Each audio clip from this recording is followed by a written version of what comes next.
just as they lay waste to our country, we shall lay waste to theirs. You think this will stop the bloodshed?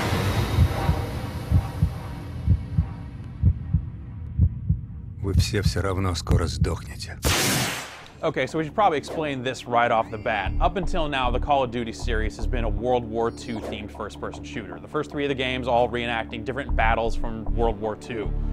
But World War II is played out, and the guys in Infinity Ward seem to have figured this out too. That's why Call of Duty 4 has a subtitle, Modern Warfare. Now it takes place in a more modern society, so you're running around the Middle East, running around Russia, dealing with all these nuclear catastrophes and really high-stakes stuff. It's a really powerful but really short single-player campaign backed up by some really intense multiplayer action. When I say the single-player is short, I mean it. It's a game you'll probably finish in under 5 hours. The single-player takes place from multiple perspectives. You mainly play as two different soldiers, one in the British SAS and a US Marine.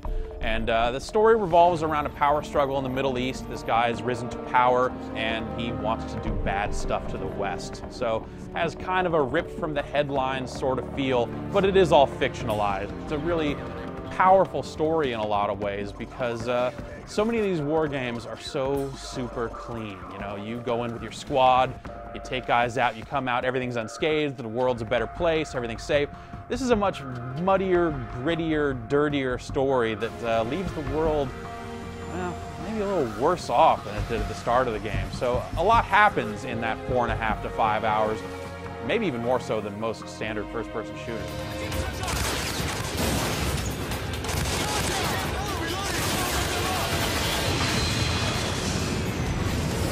Like some of the other Call of Duty games, the gameplay in Call of Duty 4 is all about aiming. You have a button designated to holding the gun up to your face and looking through the scope or looking down the sights, and that's how you get your most accurate shots off. You can also crouch and go prone, which is handy for staying out of sight. You can shoot from the hip, but it's far less accurate. So really the game's about, you know, you kind of rounding corners, seeing these bad guys, pulling up your gun and popping them really quickly. You also have grenades and flash bangs, which is a really cool effect. You drop it down, flashes the whole screen, and that can be pretty intense too.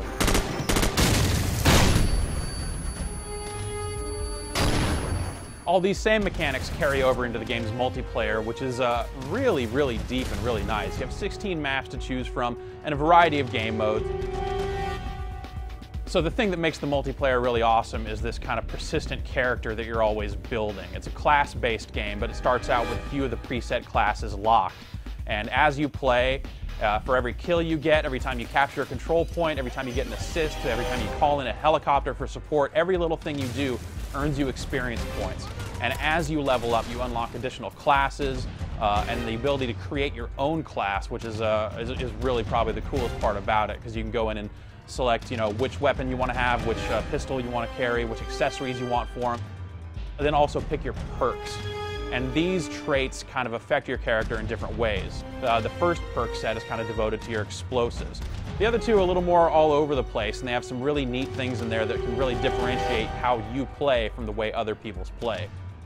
It's pretty interesting to kind of customize your character as you go, but none of them really feel out of balance. Even when you get the later ones, you don't feel like a character that's been playing for hours and hours and hours and has unlocked all these perks is going to be more powerful than the base level characters. They just have more options available to kind of juggle their character around a little bit. Another cool facet of Call of Duty 4 is the ability to call for support, and how this works is you go on kill streaks. If you kill 3 guys in a row without dying, you have the ability to call in a UAV drone, which is like a radar sweep that makes all the enemies appear on your map screen. If you can go 2 more kills and get a 5-kill streak going, you can then call in an airstrike, which is pretty cool because you can pop up a full map of the level, 3 jets fly over and basically just level that area. And then if you happen to catch 2 people with that, you'll have a 7-kill streak going, at which point you can call in a helicopter for support, which just makes a helicopter fly in and start mowing down your enemies. It's a really cool system that really changes it up. And when you roll all this stuff together, the character system and support benefits and stuff, it really feels different from most shooters out there. And it's really a deep game that's very, very exciting. The audiovisual presentation in Call of Duty 4 is really top-notch on all 3 platforms. The game just looks really, really nice with a lot of great effects. The game has really high-quality lighting and shadowing and stuff.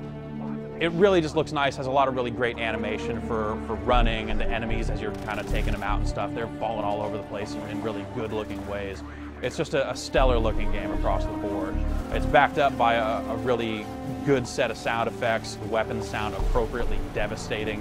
You feel like you are doing bad things to other human beings when you let these weapons go. Good boy. We've taken the lead.